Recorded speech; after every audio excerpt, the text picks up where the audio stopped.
Only Jesus TV. Ẹ wo mi ò lè tẹ̀lé yín èní ní Sunday mo fẹ́ wà pẹ̀lú family mi ẹ jẹ́ n sinmi.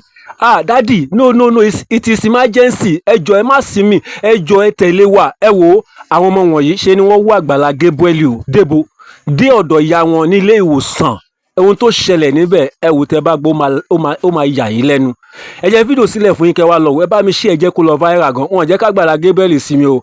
Nígbà tá Agbala Gabriel gan débẹ̀ gan ọ̀rọ̀ pèsè jẹ́ ni o. Ẹni tó ti wà lórí ìrìn bó ṣàánú ìyá ọlọ́gẹ̀dẹ̀ ìyá olóbì ìyá tó ń fọ́jú tó ń pọnmi tó fi ń kọ́lé àti bẹ́ẹ̀ bẹ́ẹ̀ lọ ó gbẹnu tán o. Ẹ jọ̀ọ́ ànírí wàhálà ànírí dààmú àjálù burúkú kò ní dé bá wa. Ẹ bá mi share fídíò yòókì ìdílé yìí kí wọ́n lè tè rí aláàánú lórí ìṣẹ̀lẹ̀ tó ṣẹlẹ̀ yìí o. Ó yá lókè lọ́hùn. Òkè náà wà. Ẹ jálọ. Òkè náà wà.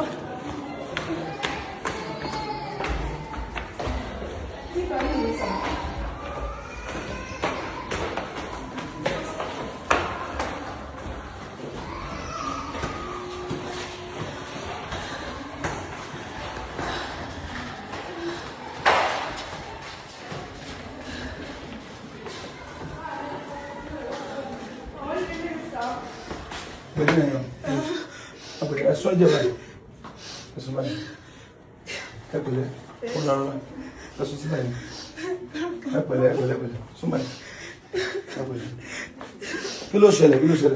Fibroid ó jápọ̀ mọ́ ilé ọmọ ní sá. Fibroid. Ó jápọ̀ mọ́. Nísùúrù.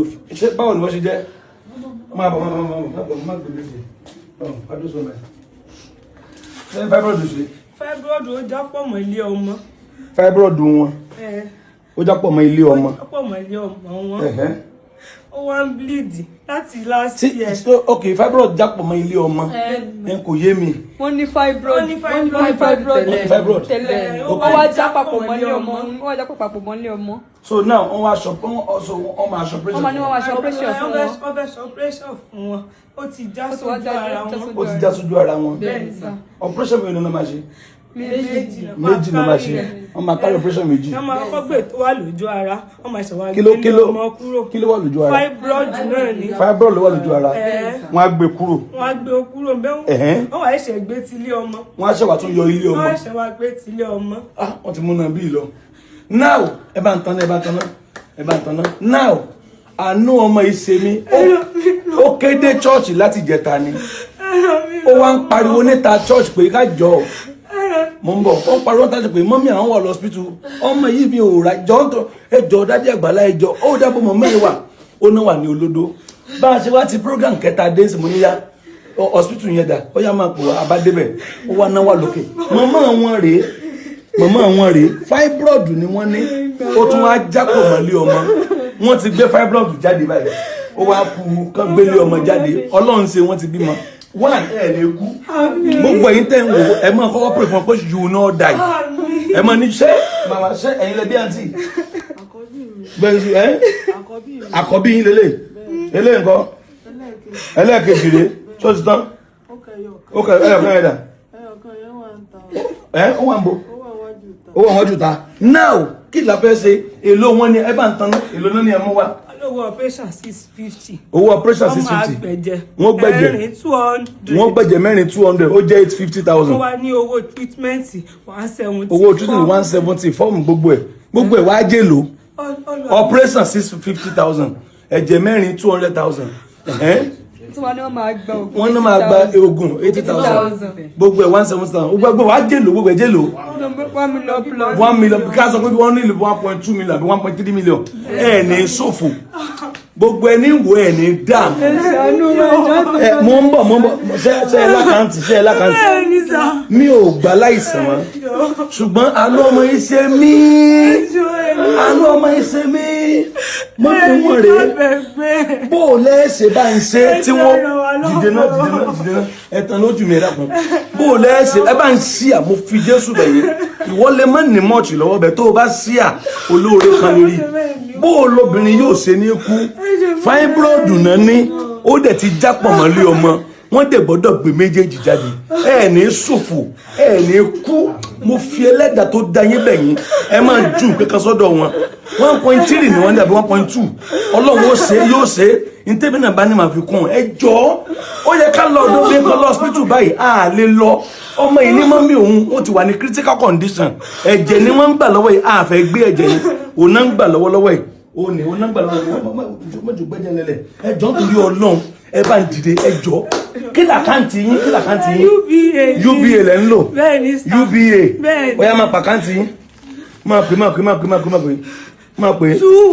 21 79 88 85 93 again 21 79 88 85 93 pè lẹ́ẹ̀kan sí 21 79 88 85 93 UBA orúkọ wo Salaudeen Baraka Salaudeen Baraka ọmọ Salaudeen Baraka Ọmọ́táyọ̀ kí ló ṣe tó ń gbọ̀n báyìí kí ló ṣe ọ́ pẹ̀lẹ́ kí lórúkọ rẹ Salaudeen Baraka ìwọ òkè ìwọ ló débẹ̀ ó ya ara mọ̀mọ́ iṣẹ́ ẹ̀yin lẹ bí tòótọ́ àkọ́bí yín ni mọ̀mọ́ rẹ ò ní kú bí àwọn èèyàn pé kán má jẹ́ kú. ẹ̀jẹ̀ mọ́jẹ̀ mẹ́rin ní kú ní dóòpù ní dábẹ̀ ẹgbẹ́ ní dáwọ́ bànújẹ́ fún yín ẹjọ́ ẹ ràn mí lọ́wọ́ gbọ́ ọmọ Nàìjíríà mọ́jẹ̀ mẹ́rin ní kú ẹjọ́ ẹ ní dóòpù ní dábẹ̀ ẹgbẹ́ wọn dáwọ́ bànújẹ́ fún yín àtijọ́ àti mú yín ò ní nira ẹjọ́ alẹ́ bí àlàrà alẹ́ èèyàn ọmọ nìkan là ń dá agbẹ́ láti last year November kò sí ojoojúmọ́ náà fi ń bleed mo sọ yọ dáadáa dì náà fi gbà mí ẹjọ́ ẹ gbà mí ẹ̀rà mí ẹ̀ ní dóòpù ní dábẹ̀ mo fòrò gan ìdààmú yìí pọ̀ ẹjọ́ mọ́jẹ̀mọ́ èmi odò ẹjọ́ ọmọ Nàìjíríà ẹjọ́ mọ́jẹ̀mọ́ èmi odò ẹjọ́ ṣàánú ẹjọ́ ṣe ti ẹ̀rí wọ́n dààmú gan kan tó rí mi torí pé ṣe mọ̀ èrò ti pọ̀ jù mo ṣáà ní ẹni tó ń pariwo ń sunkún ta kí ló dé ọmọ kí ló fẹ́ ọmọbìnrin mo máa wọ́n lọ sí ó sàn bẹ̀bẹ̀ ẹ má jẹ́ wàhálà àwọn ó já sásán wàhálà yín ò ní já sán ìrọ̀lẹ́ Sunday la wà ó yẹ máa gbalẹ̀ lọ kémi náà lọ faramọ́yàwó àtọmọ I couldn't go home mo fi ẹlẹ́dàá ẹ wo mo fi Jésù bẹ̀yìn ẹ bá ń dìde sí wọn 1.3 wọn ẹ ti rí ẹ bá ń dìde sí wọn kán lè kó lọ hospital màá fún yín feedback fibroid àti ilé ọmọ ó ti jẹ pọ̀ ẹjọ́ ẹ̀yin náà ní sáà yọ̀ǹda ọ̀bọ̀ ìjẹ́ fún yín lórúkọ Jésù owó ìbànújẹ́ owó òníra hàn ní dáa fún táwọn kan ó fẹ́ rìn ìgbà tẹ́yìn ó fẹ́ kún san arúgbó ọjọ́ ìjẹ́ owó táwọn kan ó fẹ́ rìn ìgbà àkáǹtì yẹn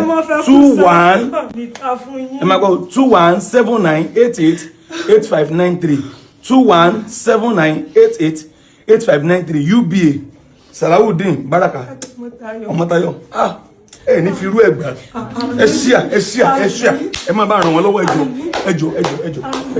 ẹ rí pé ó ní agbára báyìí ó gbẹnu tán ìṣòro tó jẹ́ k'Agbala Gabriel ó lọ lélẹ̀ rí yìí o